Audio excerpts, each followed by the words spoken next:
what I absolutely love about this work is that while it is about far off remote places, sometimes it's not just about those far off remote places. It's also about helping people recognize that nature is really woven into everything we care about. And You're so right. yeah, it's exactly what keeps me going. It's about making those connections between people's daily lives and the natural systems that sustain all of us. Hey, folks, here's today's wild guess trivia question to kick things off. Which of Earth's ecosystems provides the majority of the oxygen that we breathe? If you think you know the answer, drop it in the comments section on YouTube or Spotify. The first person with a correct response will win free WWF merch. I'll share the correct answer at the start of the next episode, so be sure to tune in for that. And for now, let's get started. Welcome to Nature Breaking, a podcast from World Wildlife Fund. I'm Seth Larson. We talk a lot on this podcast about the many benefits that nature provides, from clean air and water to raw materials for everything from homes to medicines. We also cover the many ways that nature is under threat, from pollution to deforestation, poaching of species, and more. It's clear that nature needs us now more than ever to fight for a sustainable future. That's the essence behind a new campaign that WWF launched last week. The tagline, Nature Needs Us Now. You'll be seeing ads tied to this campaign on TV screens, social media apps, and billboards in the coming weeks. So today, I thought it might be fun to take you behind the curtain and talk about how this campaign came together and what we hope it'll achieve. Joining me to talk through it is Sara Thomas, WWF's Senior Director for Marketing and Outreach. Sara's going to take us through the process of bringing this campaign to life, and she'll also share some insights from WWF's 2025 Connected by Nature report, which shines a light on how Americans think about the role of nature in their lives. As always, please be sure to like and rate this show on Apple Podcasts, Spotify, YouTube, or wherever you're catching this episode. Those likes and ratings really help with the algorithm on different platforms and help our show reach more people. And please also be sure to subscribe to our show on whatever app you're using to make sure you don't miss any future episodes. With that, here's our conversation. All right, Sara Thomas, welcome to Nature Breaking. It's great to have you back. Hi, Seth. Thanks for having me again. Yeah, my pleasure. You know, you were on this podcast a couple years ago to talk about our annual lobby day, but it's been a minute. So before we dive into this campaign that you're here to talk about today, I wanted to ask you to tell our audience a little about yourself. I don't think we really got to do that last time you were here. And I would love to hear what inspired your passion for nature and kind of what led you to your work here at WWF today. Yeah, thanks so much. So I grew up finding comfort and peace on the nature trails that surrounded our home. Hearing the sounds of the birds chirping, the winds rustling through the leaves, discovering new bugs, picking wild raspberries that twisted and turned their way through the fences lining our property. I can even still taste the raspberries each time I go and get raspberries from a farmer's market or something like that. It's just such a connection that I have. And that early connection to the outdoors really shaped who I am today. My college years were spent at the University of Miami in Florida, Yeah. where I studied marine policy and visual communication with a heavy focus on how communities integrate with their surrounding environment. So I've Hmm. always had a passion for working on conservation issues, but I will say what drives me now is really watching my son develop his own relationship with nature. Whether Yeah. that's seeing him and his friends naturally gravitate toward the ponds in our neighborhood or taking him snorkeling and watching his curiosity come alive underwater. Just the other week, we discovered an eel in the reef, and that was really exciting.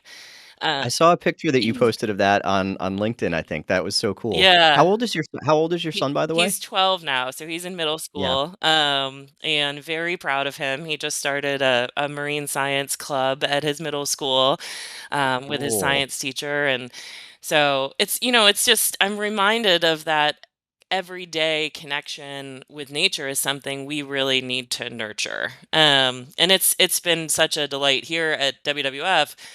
I lead our marketing and outreach. And what I absolutely love about this work is that while it is about far off remote places, sometimes it's not just about those far off remote places. It's also about helping people recognize that nature is really woven into everything we care about. And that's You're so right. yeah, yeah, it's exactly what keeps me going. It's about making those connections between people's daily lives and the natural systems that sustain all of us. Yeah, and I love the point that you made about your son, and I'm seeing that with my own son too. He's 6, so a little younger than yours, but the just natural magnetism between little kids and nature is a great reminder that I think we come into this world naturally drawn to the natural environment, and it's something we grow apart from as we get older. But our instinct from the earliest age is to touch the grass, to dig in the dirt, to pick up the rocks, and and it's sad that I think as adults we all lose that a little bit, but we try to find moments to reconnect and remind ourselves why we cared about it in the first place, which is a great segue into the campaign that you and your team are helping to lead here at WWF, which is what I want to mostly talk to you about today. And as I mentioned in my intro, the tagline for the campaign is Nature Needs Us Now. And to get us started, I wanted to just ask you how this campaign originated and why we decided to launch it now. Yeah, thanks, Seth. So this campaign directly addresses one of WWF's global goals, elevating the importance of nature. In thinking about mapping this goal, we realized that elevating nature is critical to all of our work because if people don't prioritize nature, we can't accomplish any of our conservation goals. Yeah. But it's also kind of an ambiguous goal. And so we started to break down, what does this mean? And the campaign itself was really inspired by a poem our executive team wrote that helped crystallize what we wanted to communicate. Yeah. Can you actually share that poem with us? Yeah, absolutely. The poem beautifully captures the essence of our relationship with nature, and you'll notice some connection to our tagline in it. It reads, nature is the most valuable resource we all have. It sustains us. It fights disease.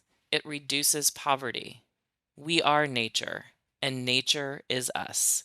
We need nature, and nature needs us now. Yeah, and that was developed by our executive team, and I think it was actually published on our website in conjunction with Earth Day this year, right? It was, yes. And so as we all read that and came through, and we had been working for several months developing this campaign and going back and forth on what is the line that will encapsulate everything that we want to come across, we really settled in on nature needs us now. And while we do absolutely need nature, um, we really found and connected with the conciseness, the appeal, the unification of the statement of nature needs us now. Yeah. Well, I want to pause now and play one of the ads that we've produced for this campaign. It's a 90-second ad called Marble, and I want to play it because I just want our audience to have a chance to see and hear it before we talk a little more about it. So here it goes. Once upon a time, there was a special blue marble. Well, a green and blue marble, really. It floated in space. If you looked closely, you could see curious creatures of all sizes, colors, and shapes. And happy people like you and me. The marble gave them everything they needed to survive, and more. Crisp air to breathe, fresh water to drink, tasty food to fill their bellies, crucial medicines to keep them healthy, and gigantic trees to use for their homes. For a while, the people felt peace, and the marble fed their souls. But as time passed, the people changed. They became busy and distracted. The marble changed too. All life there came under pressure. Nature needed their help. And they realized they needed nature too. So they partnered with the sun, the wind, the land, and the water to restore the marble that had always sustained them. Is that the end of the story? Not at all. just the beginning. So I just love that ad, and I'll ask one or two more questions about it in a minute. But first, what's the main thing that you want people to take away from it? Yeah, it's such an emotionally driven ad. And the main takeaway is that nature doesn't just surround us, Seth, it sustains us in ways we don't often realize. Yeah, We want people to see that blue marble, our earth, right? And through the lens of everything it provides, the air we breathe, the water we drink, the food on our plates. The ad shows how our relationship with nature evolves throughout our lives, but the fundamental dependence never changes. Most importantly, we yeah, want viewers to really understand this isn't just about far off rainforests or wildlife they only read about in books or see in zoos. This is about the systems that make their daily lives possible. For instance, did you know that 63% of our medicines wouldn't exist without nature? Or if you think about the context, 100% of our food comes from nature. It does not sure. come from the grocery store. We may go there to purchase it, but the things that sustain us in life come from natural resources. The urgency comes from recognizing that these natural systems are under threat and that they need our help to keep providing for us. While people Hmm. may value nature and may believe it is under threat, many see those threats as far away, as something not here in America. They view Yeah. their local areas as stable or thriving.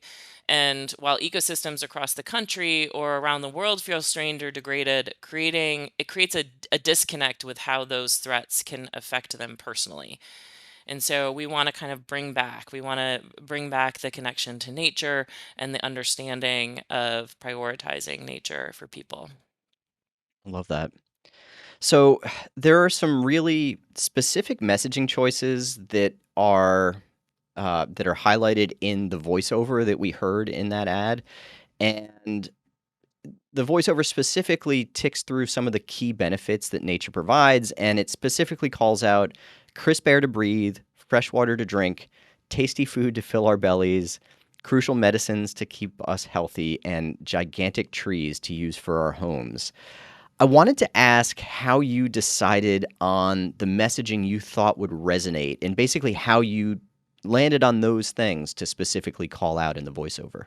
Thanks, Seth. That's a great question. So, this July, we surveyed 2,000 Americans nationwide as part of our 2025 Connected by Nature report to help provide insights on the US public attitude on nature.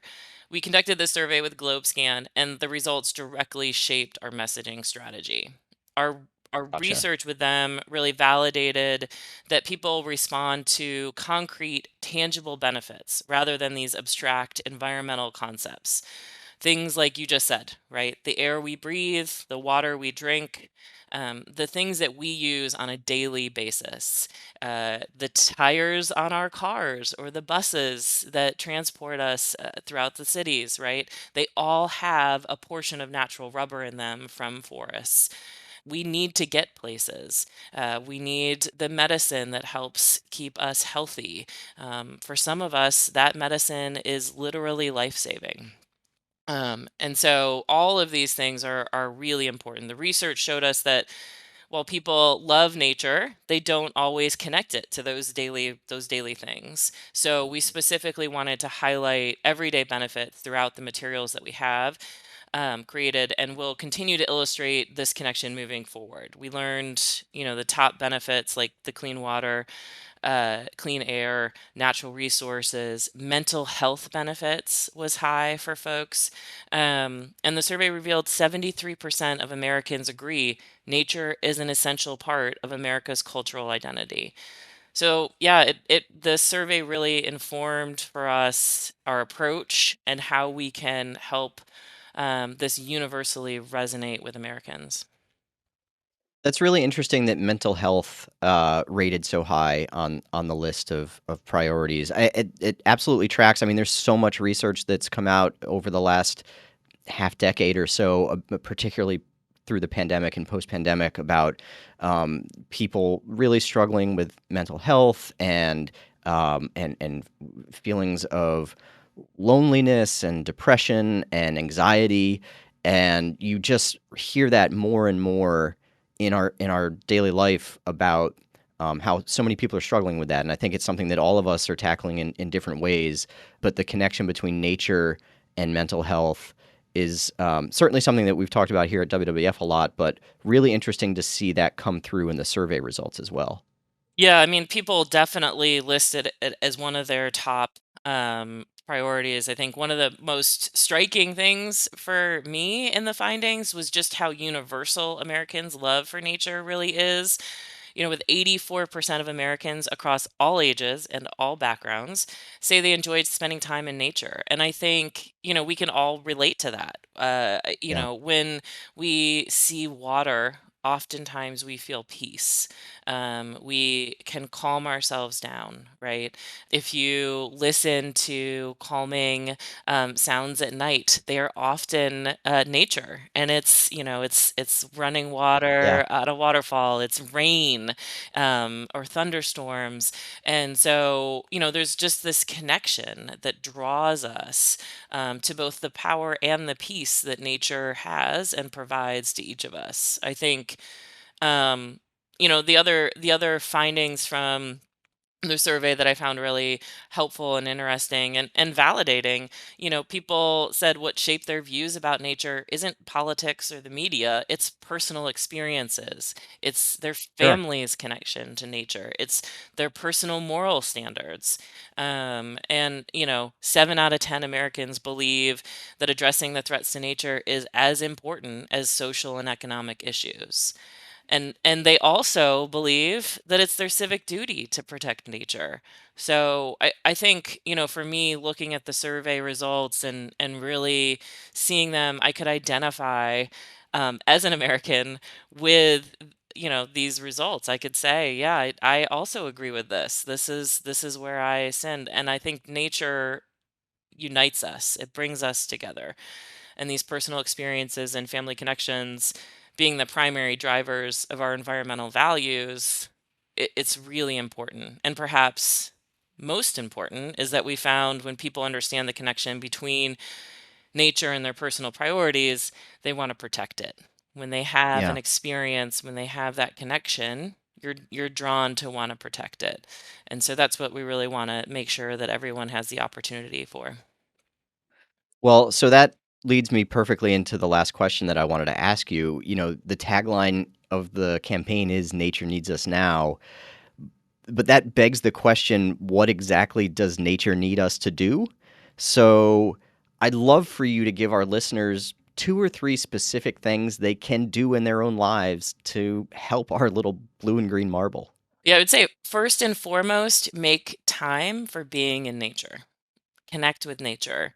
Um, Talk about how that actually turns into action because, I've heard criticism when we've said things like that on the show before that, how does spending time in nature actually help anything? It might help me, but it doesn't help anything else. yeah, so what we found with the research and with the studies is that when you spend time in nature, when you make a connection to the natural places and spaces that are within your community, you want to protect it. You want to take action. So the next step from spending time with nature, from experiencing it, from building empathy, we really then can make conscious choices as consumers, right? So the next step Yeah, would then be choosing sustainable forest products when you're in the store, looking for responsibly sourced items, or supporting companies who prioritize conserving nature, right? The second step would be using your voice. Contact your elected officials about conservation legislation.